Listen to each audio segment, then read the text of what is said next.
Además de la crisis humanitaria y la crisis migratoria, hay una pregunta fundamental sobre el presente y el futuro de Venezuela. ¿Quién manda en este país?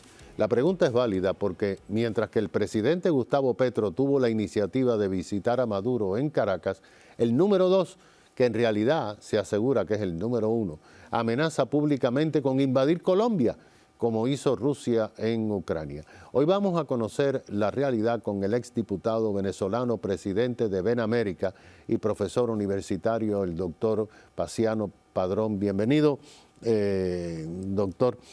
Este debate le pregunto, ¿de quién manda en Venezuela? Yo creo que es válido, yo creo que hay que definirlo. Le digo esto porque los dignatarios internacionales, la prensa, presenta a Maduro como el hombre fuerte, dictador, presidente o jefe o cualquier cosa, ¿no? Tomás, tienes absoluta razón. La pregunta es válida, perfectamente válida. Sin duda alguna, Nicolás Maduro cuenta con el respaldo de Cuba, con el respaldo del G2 cubano, pero quien realmente manda en Venezuela es el G2 cubano. Eso está más que comprobado y le resulta mucho más dócil. Ahora, cuando ves el componente, digamos, venezolano de ese poder, entonces Maduro comparte el poder, no a gusto, sino por razón de la correlación de fuerzas internas con Diosdado Cabello y con Jorge Rodríguez y su hermanita, que es la vicepresidenta de la República. Vemos que entonces en ese compartir, sin duda alguna, se presentan casos como este absurdo, en donde Diosdado Cabello amenaza una invasión a Colombia y se genera una especie de conflicto frente a Petro. Hay, digamos, un componente venezolano en donde ciertamente Maduro cuenta con la mayor fuerza por el respaldo de Cuba, pero está sin duda alguna Cuba detrás de ellos y otras presencias perfectamente reales, la guerrilla colombiana. O sea, tiene su propio poder, tiene sus espacios. Ay, no hay quien se les pueda meter. Ni siquiera el ejército venezolano.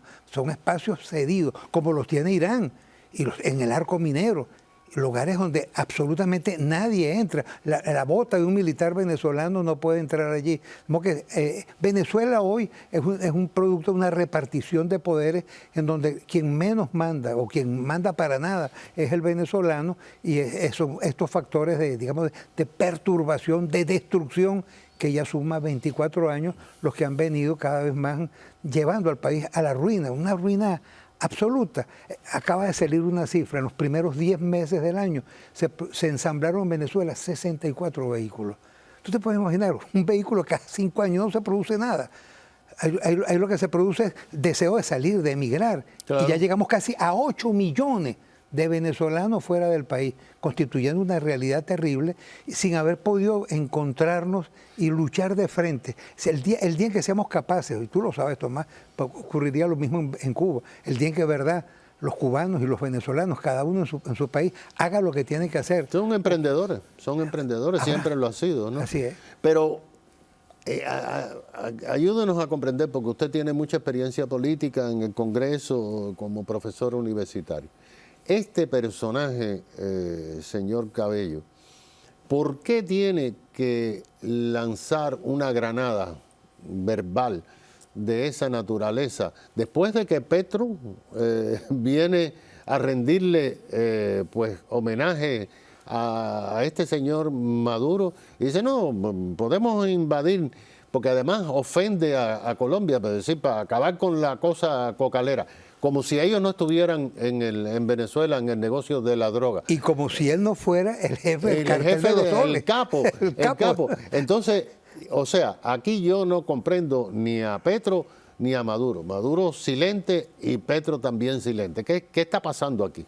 Está lanzando piedras. Él es un factor de perturbación, una especie de niño malcriado que en un programa televisivo horrible llamado Con el Mazo Dando, tira mazazos de lado y lado. Y le encanta fastidiar y molestar a Maduro, quien sabe llevarlo con cierta tolerancia, porque sabe también de que él tiene el respaldo de un sector del mundo militar. Lo tuvo con mayor fuerza antes. Hoy yo diría que está de alguna manera disminuida, pero todavía tiene un factor de fuerza importante, con lo cual Maduro no le queda otro remedio que aguantárselo e irlo llevando allí. Es un deseo de molestar. Sí, pero o sea, él es un chico malo, ¿no? De los chicos pillos, eso.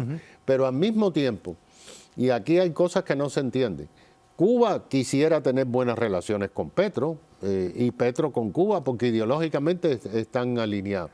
Pero Cuba, si le dan a optar, pues opta por Venezuela, porque es el país que dirige.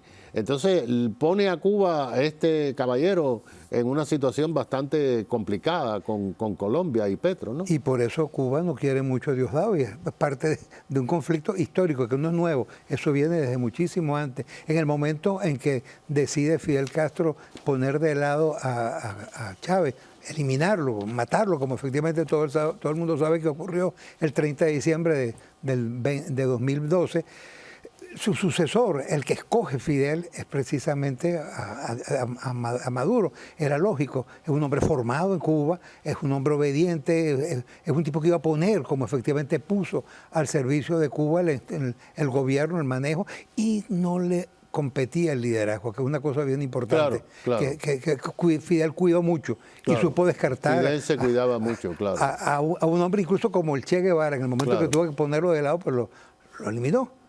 Como hizo con tantísimos otros, todo el que era capaz de competir. De modo que entonces Diosdado siempre ha tenido un enfrentamiento con Cuba, él es menos, digamos, dócil a este asunto, pero en definitiva es parte de la misma camada y de un entorno nefasto que ha hecho un daño horrible. ¿Y esto puede desembocar en algo o son delincuentes que después se sientan a tomar whisky?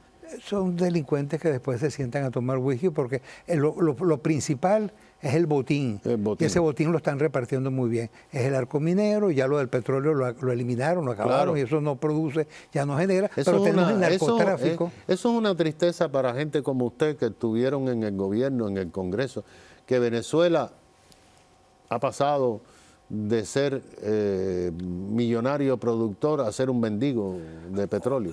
Pero no solo en materia de petróleo, es un mendigo en todos los niveles. O sea, te acabo de mencionar lo que es la producción de vehículos, pero todo, o sea, la posibilidad de producción es mínima. Hace unas semanas atrás, lo recuerdas, se abrieron las fronteras entre Colombia y Venezuela. Claro. Apertura entre comillas. Han pasado unos pocos camiones, contados con los dedos de la mano, de alimentos de Colombia hacia Venezuela. Esos mismos camiones han retornado otra vez a Colombia vacíos. Y de aquí para allá no ha ido nada. De Venezuela hacia Colombia, nada. Pues no estamos produciendo nada. Entonces, desgraciadamente, un país parásito donde lo único que hay es desespero y gente saliendo. Ahora, ¿qué nos toca hacer? Hermano, madurar frente a esta situación y ser capaces de establecer una estrategia coherente, unida, encontrar, ojalá que este proceso que ahora se está hablando cara al 24, ojalá encontrar efectivamente el patriotismo necesario, no solo para unificar candidatos, pues lo comentábamos antes de comenzar formalmente el programa, el problema no se resuelve electoralmente porque no se van a entregar.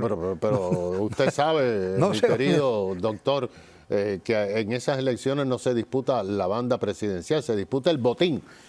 Cómo se puede seguir robando, ¿no? Efectivamente. Ahora, y Maduro y el otro pues van a protegerlo, ¿no? De todos modos, una participación, por supuesto, con condiciones mínimas, indispensables y con asistencia de la comunidad internacional. La comunidad internacional está empeñada desde hace muchísimos años política, en una solución política, una solución electoral. Entonces, ¿qué lo estamos diciendo? Gracias, como se lo acabo de expresar al presidente Macron en Francia, gracias por interesarse en Venezuela. Ahora acompáñenos a que haya realmente unas elecciones con un mínimo de igualdad, de condiciones, de poder pensar que las cosas puedan marchar, e invitar al pueblo a darle, a organizarnos.